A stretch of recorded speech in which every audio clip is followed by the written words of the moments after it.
কোন মাচোদা খানকি ছেলে আমার বউ গেলি পালিয়ে গেল রে। বউ কোথায় চলে গেলে?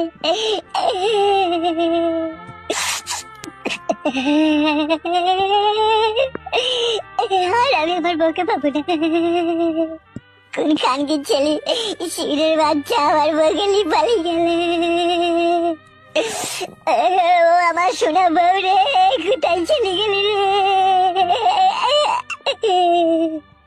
তোকে ছাড়া আমি একা একা থাকবো কি করে রে? তুই আমার নাই চাই সোনা পাখি একটা কত আদরে লাল টুকটুকি বউ রে, কোথায় হারিয়ে গেলি রে? ও মাগো, আমাকে বুকে কি যন্ত্রণা হয়েছে রে। ও ভগবান, আমি বউ হারানোর যন্ত্রণা কি করে সহ্য করবো কি করি গো ভগবান। কি ব্যাপার, কি রে?